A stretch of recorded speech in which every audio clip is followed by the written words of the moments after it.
बाबा जान की काफी जमीनें थी, खुशहाली थी, खेत खलियान हरी भरी फसल की सूरत सोना अगलते थे, जिसकी वजह से मेरे भाई अफसर में गुरूर आ गया था।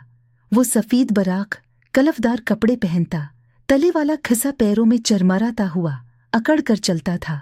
उसका उतराना वालिद की वजह से था, जिनसे गांव के लोग डरते थे।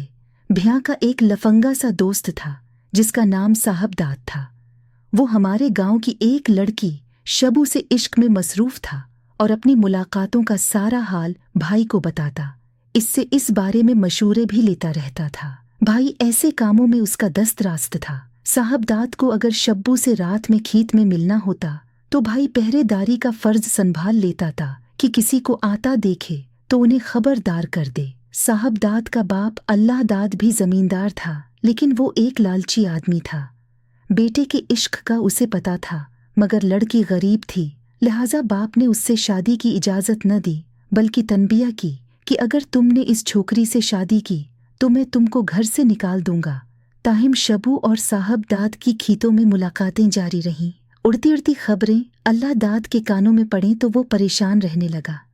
सोचा क्यों न बेटे की शादी किसी अच्छे घराने की लड़की से कर दूं। वो अपने दोस्त आदिल खां के पास गया और बेटे के लिए उसकी लड़की का रिश्ता मांगा। आदिल खां खुशहाल जमींदार था और अल्लाह दाद से उसकी पुरानी दोस्ती थी। उसने फौरा हाँ कर दी। गर्चा साहबदाद के बारे में ऐसी वैसी बातें उसके कानों तक भी पहुंचती रहती थीं, लेकिन उसने ये सोचकर दोस्ती का पास रखा कि लड़के जवानी में उस तरह के मामलात में एक उदबार ज़रूर उलझते हैं।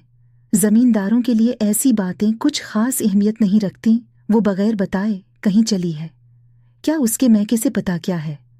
हाँ, मगर वहाँ नहीं गई, शायद किसी के साथ भाग गई है। बाप ने समझ लिया कि वो झूठ बोल रहा है। उसने कहा, तुमको शर्म नहीं आती बीवी पर तहमत धरते हुए? वो शरीफ घराने से है, तुम्हारे जैसी नहीं है। फिर अल्लाह दाद ने हवेली में काम करने वाले मुलाजमीन को बुलाया और सख्ती से बाज परस की।